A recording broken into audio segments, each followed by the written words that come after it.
Bonsoir à toutes et à tous, bienvenue sur D8, ravi de vous retrouver pour cette nouvelle édition de Voyage au bout de la nuit. On est ensemble ce soir pour quelques heures de lecture et nous poursuivons la lecture d'une œuvre très connue de Jules Verne. Il s'agit de 20 000 lieues sous les mers, un roman d'aventure paru à la fin du 19e siècle qui aurait été apparemment écrit sous les conseils de George Sand à Jules Verne lors de l'été 1865.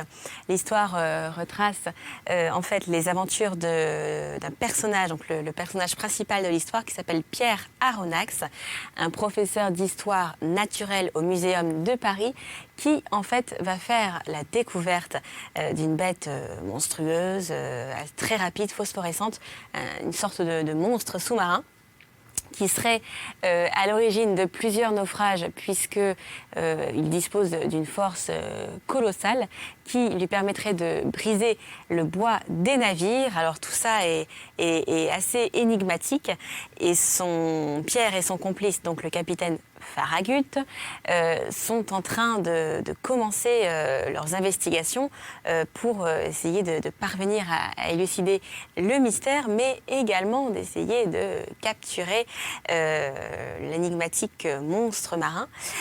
Donc on arrive au moment où ils partent en mer et c'est un matin de novembre où tout semble calme, mais vous verrez que peut-être le monstre va finir par ressurgir à la surface. C'est ce que je vous propose tout de suite de découvrir. Restez avec nous sur D8. Très belle nuit à vous tous.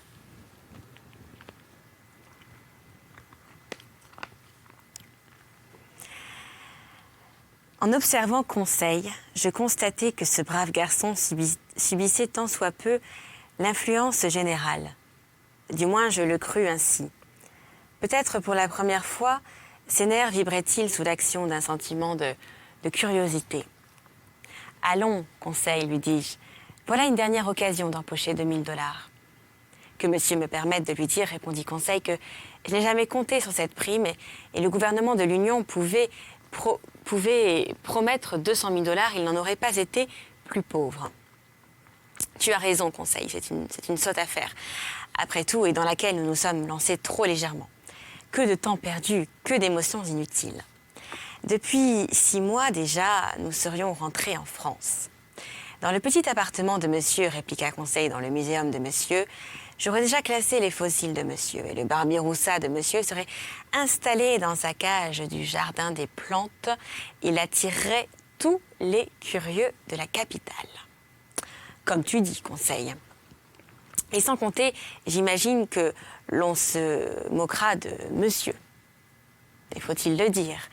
Il faut le dire, Conseil. Eh bien, monsieur n'aura que ce qu'il mérite. Ah oui, vraiment. Eh bien, quand on a l'honneur d'être un savant comme monsieur, on ne s'expose pas. Conseil ne put achever son compliment. Au milieu du silence général, une voix venait de se faire entendre. C'était la voix de Ned Land. Et Ned Land s'écriait « Ohé, la chose en question sous le vent, par le travers, à nous !» Chapitre 6, à toute vapeur. À ce cri, l'équipage entier se précipita vers le harponneur, commandant, officiers, maîtres, matelots, mousse jusqu'aux ingénieurs qui quittèrent leurs machines, jusqu'aux chauffeurs qui abandonnèrent leurs fourneaux. L'ordre de stopper avait été donné et la frégate ne courait plus que sur son nerf. L'obscurité était alors profonde et quelque bons que fussent les yeux du Canadien, je me demandais comment il avait vu et ce qu'il avait pu voir. Mon cœur battait à se rompre. Mais Ned Land ne s'était pas trompé. Et tous nous aperçûmes l'objet qu'il indiquait de la main.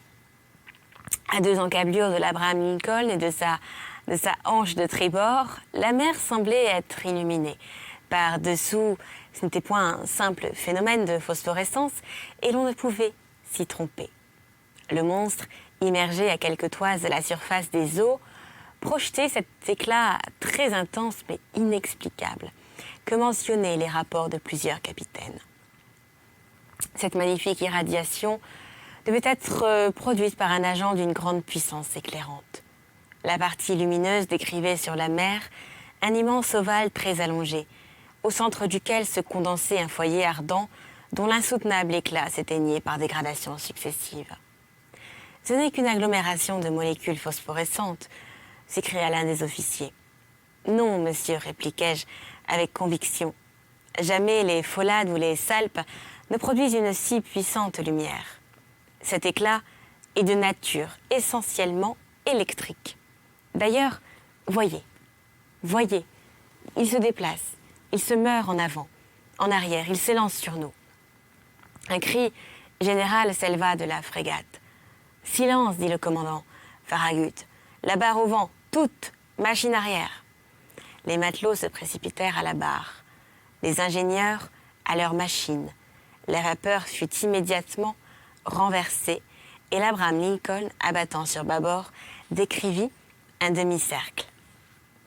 La barre droite, machine en avant, cria le commandant Farragut. Ses ordres furent exécutés et la frégate s'éloigna rapidement du foyer lumineux. Je me trompe. Elle voulut s'éloigner, mais le surnaturel animal se rapprocha avec une vitesse double de la sienne. Nous étions haletants. La stupéfaction, bien plus que la crainte, nous tenait muets et immobiles. L'animal nous gagnait en se jouant. Il fit le tour de la frégate qui filait alors 14 nœuds et l'enveloppa de ses nappes électriques comme d'une poussière lumineuse. Puis il s'éloigna de 2 ou 3 milles, laissant une traînée phosphorescente comparable au tourbillon de vapeur que jette en arrière la locomotive d'un express. Tout d'un coup, des obscures limites de l'horizon où il alla prendre son élan, le monstre fonça subitement vers l'Abraham Lincoln. Avec une effrayante rapidité, s'arrêta brusquement à 20 pieds de ses précintes, s'éteignit, non pas en s'abîmant sous les eaux, puisque son éclat ne subit aucune dégradation, mais soudainement, et comme si la source de cette brillante effluve se fût subitement tarie. Puis il reparut de l'autre côté du navire, soit qu'il l'eût tourné, soit qu'il l'eût glissé sous sa coque. À chaque instant, une collision pouvait se produire, qui nous eût été fatale. Cependant, je m'étonnais des manœuvres de la frégate. Elle fuyait et n'attaquait pas. Elle était poursuivie, elle qui devait poursuivre, et j'en fis l'observation au commandant Farragut. Sa figure d'ordinaire si impassible était empreinte d'un indéfinissable étonnement. « Monsieur Aronnax, me répondit-il, je ne sais à quel être formidable j'ai affaire et je ne veux pas risquer imprudemment ma frégate au milieu de cette obscurité. D'ailleurs, comment attaquer l'inconnu? Comment s'en défendre? Attendons le jour et les rôles changeront. Vous n'avez plus de doute, commandant, sur la nature de l'animal? Non, monsieur, c'est évidemment un narwal gigantesque, mais aussi un narwal électrique.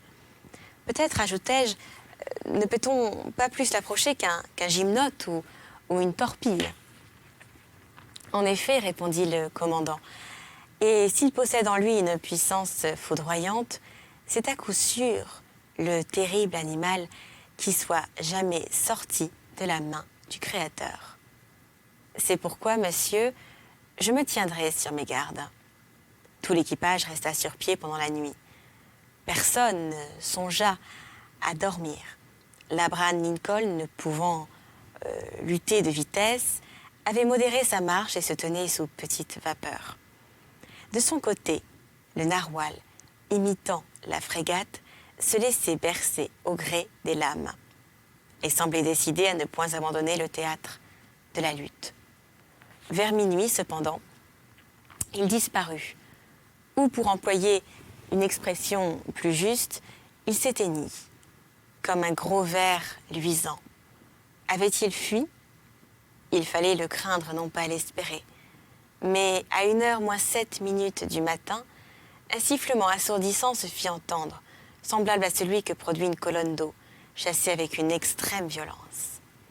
Le commandant Farragut, Ned Land et moi-même, nous étions alors sur la dunette, jetant d'avides regards à travers les profonds ténèbres. Ned Land, demanda le commandant, vous avez souvent entendu rugir des baleines ainsi ? Souvent, monsieur, mais jamais de pareilles baleines dont la vue m'avait rapporté 2000 $. En effet, vous avez droit à la prime. Mais dites-moi, ce bruit n'est pas celui que font les cétacés qui rejettent l'eau par leurs évents ? Le même bruit, monsieur, mais celui-ci est incomparablement plus fort. Aussi ne peut-on s'y tromper, c'est bien un cétacé qui se tient là, dans nos eaux. Avec votre permission, monsieur, ajouta le harponneur, nous lui dirons 2 mots demain, au lever du jour. S'il est d'humeur à vous entendre, maître Land, répondis-je d'un ton peu convaincu. Que je l'approche à 4 longueurs de harpon, riposta le Canadien, il faudra bien qu'il m'écoute. Mais pour l'approcher, reprit le commandant, je devrais mettre une baleinière à votre disposition. Oui, sans doute, monsieur. Ce sera jouer la vie de mes hommes. Et la mienne, répondit simplement le harponneur. Vers 2 heures du matin, le foyer lumineux reparut, non moins intense, à 4000 au vent de l'Abraham Lincoln. Malgré la distance, malgré le bruit du vent et de la mer, on entendait distinctement les formidables battements de queue de l'animal et jusqu'à sa respiration haletante. Il semblait jusqu'au moment où l'énorme narwal venait respirer à la surface de l'océan. L'air s'engouffrait dans ses poumons, comme fait la vapeur dans les vastes cylindres d'une machine de 2000 chevaux. Pensai-je, une baleine qui aurait la force d'un régiment de cavalerie, ce serait une jolie baleine. On resta sur le qui-vive jusqu'au jour et l'on se prépara au combat. Les engins de pêche furent disposés le long des bastingages.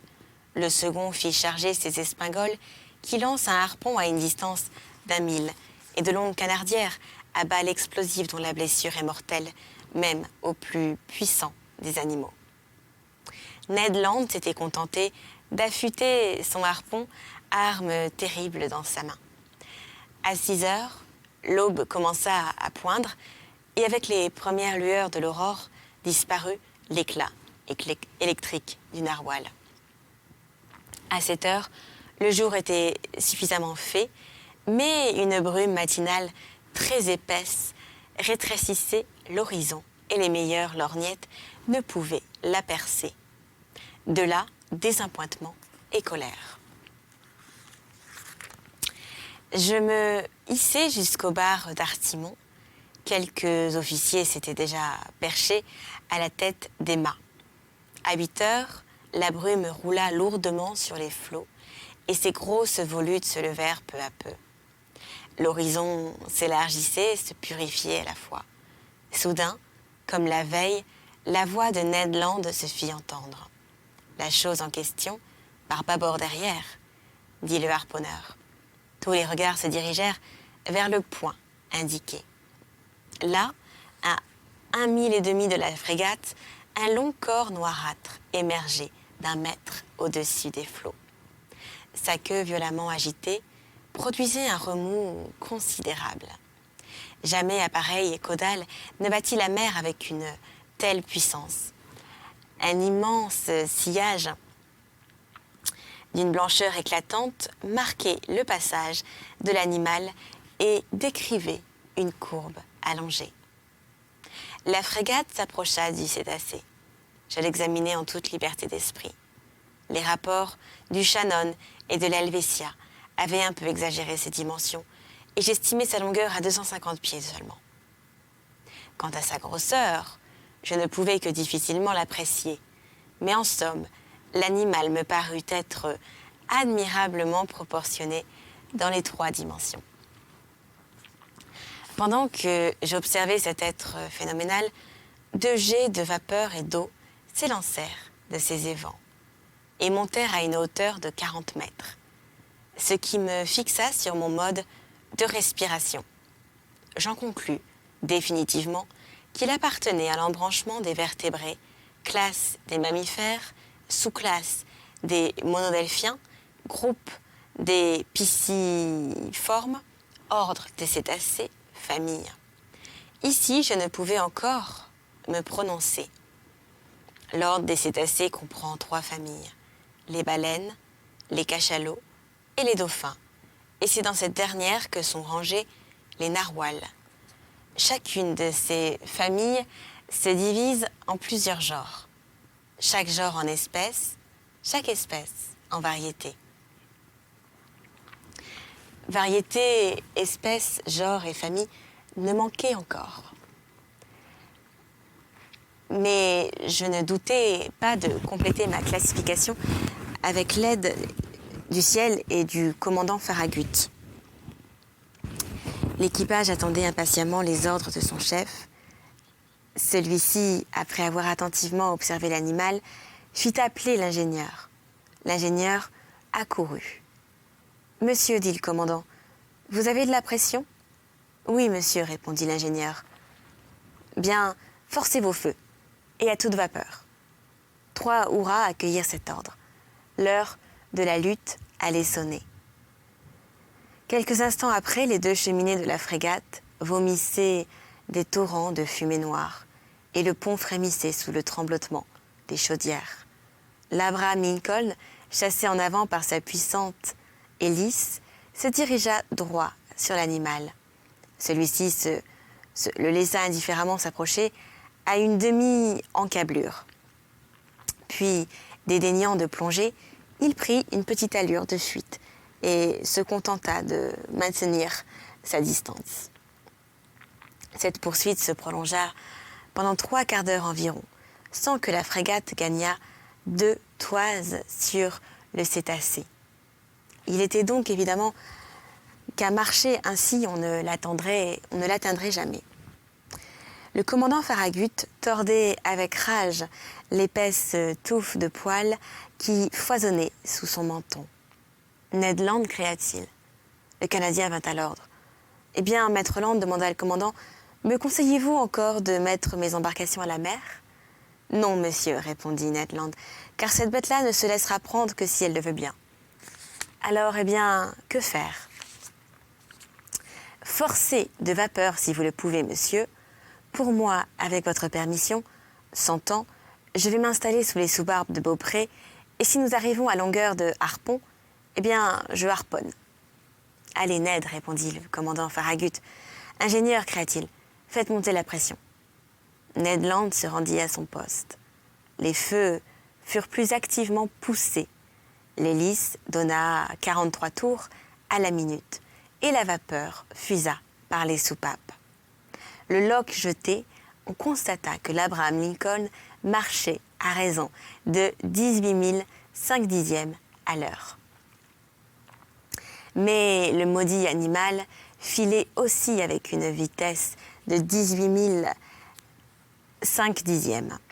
Pendant 1 heure encore, la frégate se maintint sous cette allure, sans gagner une toise. C'était humiliant pour l'un des plus rapides marcheurs de la marine américaine. Une sourde colère courait parmi l'équipage.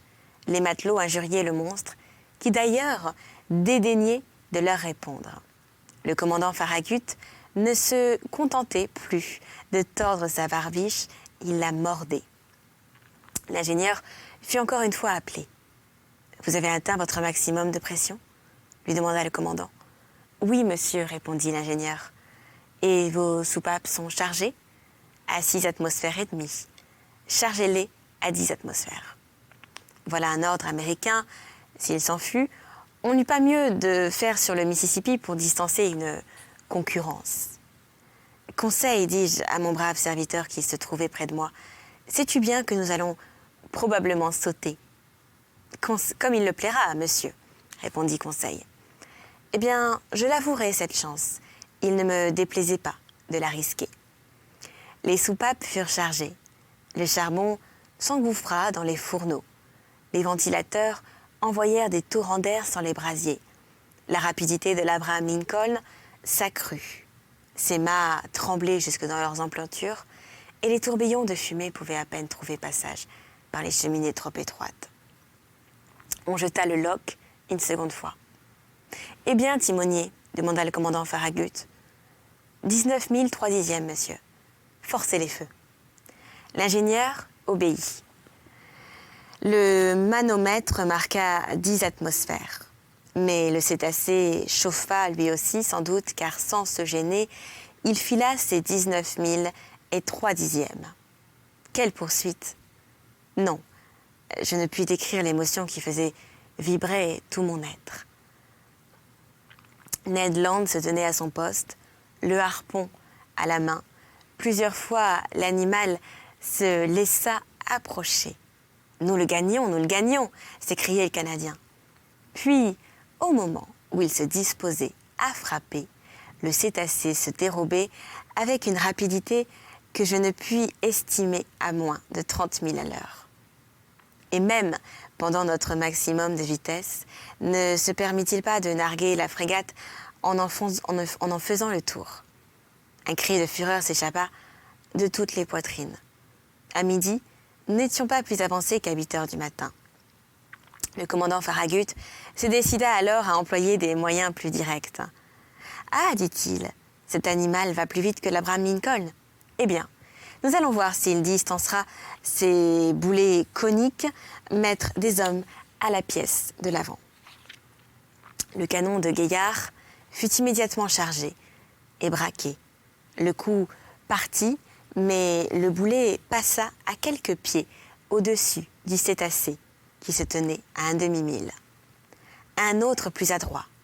cria le commandant. « Et 500 $ à qui percera cette infernale bête. » Un vieux canonnier à barbe grise, que je vois encore, l'œil calme, la physionomie froide, s'approcha de sa pièce, la mit en position et visa longtemps. Une forte détonation éclata à laquelle se mêlèrent les hurrahs de l'équipage. Le boulet atteignit son but, frappa l'animal, mais non pas normalement, en glissant sur la surface arrondie, il alla se perdre à 2000 en mer. « Ah ça, dit le vieux canonnier, rageant, ce gueux-là est donc blindé avec des plaques de 6 pouces. »« Malédiction !» s'écria le commandant Farragut. La chasse recommença, et le commandant Farragut, se penchant vers moi, me dit « Je poursuivrai l'animal jusqu'à ce que ma frégate éclate. »« Oui, répondis-je, et vous aurez raison. » On pouvait espérer que l'animal s'épuiserait et qu'il ne serait pas indifférent à la fatigue, comme une machine à vapeur. Mais il n'en fut rien. Les heures s'écoulèrent sans qu'il donnât aucun signe d'épuisement. Cependant, il faut dire à la louange de l'Abraham Lincoln qu'il lutta avec une infatigable ténacité. Je n'estime pas à moins de 500 kilomètres la distance qu'il parcourut pendant cette malencontreuse journée du 6 novembre. Mais la nuit vint et enveloppa de ses ombres le houleux océan. En ce moment, je crus que notre expédition était terminée et que nous ne reverrions plus jamais le fantastique animal. Je me trompais. À 10h50 du soir, la clarté électrique réapparut à 3000 au vent de la frégate, aussi pure, aussi intense que pendant la nuit dernière. Le narwal semblait immobile.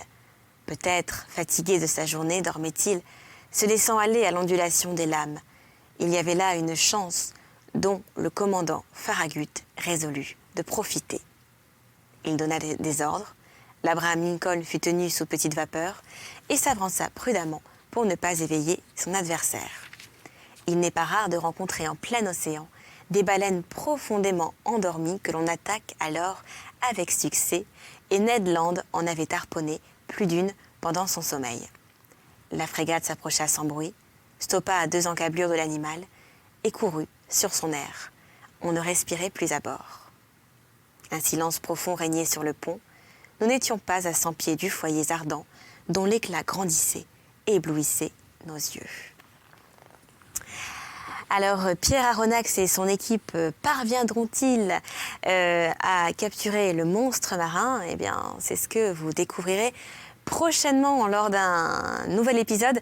Je vous laisse en compagnie de la belle Angèle Vivier pour les suites de 20 000 lieues sous les mers de Jules Verne. D'ici là, n'oubliez pas de me retrouver directement sur les réseaux sociaux. Vous m'écrivez, c'est simple, vous connaissez le principe. Vous tapez #VBN et on se fera un plaisir de vous lire et de vous répondre.